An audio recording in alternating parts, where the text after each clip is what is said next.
પહાડી રાજ્યોમાં એક તરફ જ્યાં વરસાદ વિનાશ લઈને આવ્યો તો બીજી બાજુ મેદાની વિસ્તારોમાં પણ મુશ્કેલી લઈને મેઘો આવ્યો છે।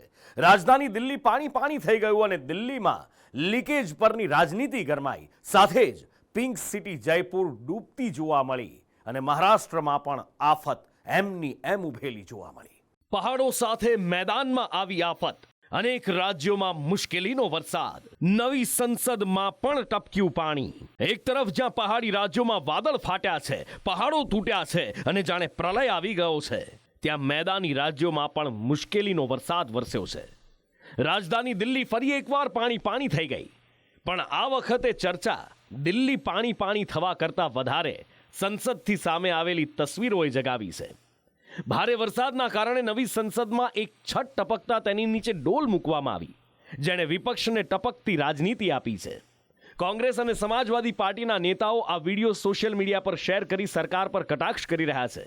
બહાર પેપર લીક થાય છે અને અંદર પાણી। અખિલેશ યાદવે वीडियो शेयर करता लख्यू, नवी संसद करता तो जूनी संसद सारी है। देखो, ऐसा है कि अगर मानसिक संतुलन का लीकेज हो जाए तो इसका भी इलाज तो कोई कर नहीं सकता है। इसका इलाज तो कोई मानसिक चिकित्सक ही कर सकता है। तो अब कुछ लोगों का मानसिक संतुलन लीक हो गया है और उनकी ये कोशिश हो गई है कि हर दिन फेक फैब्रिकेटेड किस्से कहानियां गढ़ो और हुड़दंगो हंगामा करो। तो उससे पहले उनको अपने मानसिक संतुलन का जो लीक हो गया है उसको ठीक करना चाहिए। बुधवारे मोडी रात्रे दिल्हीમાં પડેલા ભારે વરસાદથી દિલ્હીના અનેક વિસ્તાર પાણી પાણી થઈ ગયા। આઈટીઓ વિસ્તાર જળબંબાકાર થતા લોકોને મુશ્કેલીઓ વેઠવી પડી। દરિયાગંજ વિસ્તારમાં દિવાલ ધરાશાયી થઈ, વાહનોને નુકસાન થયું તો દ્વારકામાં ઝાડ પડી જતા રસ્તો બંધ થઈ ગયો। દિલ્હી સાથે રાજસ્થાનમાં પણ મુશ્કેલીનો વરસાદ વરસ્યો। આફતના વરસાદથી પિંક સિટી જયપુર પાણી પાણી થઈ ગયું। જયપુરમાં વરસાદે 12 વર્ષનો રેકોર્ડ તોડી નાખ્યો। વરસાદના કારણે જયપુરના રસ્તાઓ પર નદીઓની જેમ પાણી વહેવા લાગ્યા। જયપુર ઇન્ટરનેશનલ એરપોર્ટમાં પાણી ભરાતા મુસાફરોને મુશ્કેલીઓનો સામનો કરવો પડ્યો। જયપુરમાં પણ દિલ્હીની જેમ બેઝમેન્ટમાં પાણી ભરાવાના કારણે 3 લોકોના મૃત્યુ થયા। જયપુરમાં પડેલા મુશળધાર વરસાદથી અનેક વિસ્તાર પાણી પાણી થઈ ગયા। વિશ્વકર્મા વિસ્તારમાં આવેલી એક બિલ્ડિંગના બેઝમેન્ટમાં બહારથી મજૂરી કરવા આવેલો એક પરિવાર રહેતો હતો અને અચાનક ત્યાં પાણી ભરાતા પરિવારના 3 લોકો ફસાઈ ગયા, જેમનું મૃત્યુ થયું। મૃતકોમાં એક પુરુષ જ્યારે કે 2 કિશોરીઓ હતી। રસ્તા પર અનેક જગ્યાએ ખાડા પડી ગયા છે। જામડોલીમાં રસ્તો તૂટી જવાના કારણે બસ અને તેને બહાર કાઢવા આવેલ જેસીબી ખાડામાં ફસાઈ ગયા।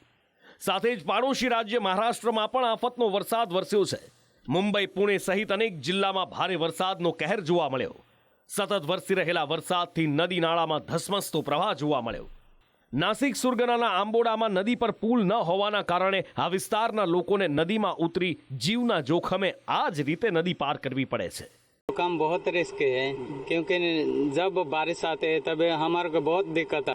जान अपने जोखिम में डाल के वो जाते आते रहते हैं। वो हमारे हम सरकार से यही मांगना चाहेंगे कि जब ब्रिज बन जाएगा तो हमारा काम भी अच्छा हो जाएगा और हम ज़्यादा मतलब जोखिम नहीं, जान नहीं डाल देंगे। પહાડી રાજ્યો હોય કે મેદાની, બધે જ અત્યારે એક જેવી સ્થિતિ છે। મુશ્કેલીનો વરસાદ આફત વરસાવી રહ્યો છે। હવામાન વિભાગની હજી પણ આગાહી છે કે 1 થી 4 તારીખ સુધી ભારે વરસાદ વરસી શકે છે। હવામાન વિભાગની આ આગાહી પહેલેથી જ કુદરતનો કોપ સહન કરી રહેલા રાજ્યો માટે હચમચાવી દેનારી છે। બ્યુરો રિપોર્ટ, સંદેશ ન્યૂઝ।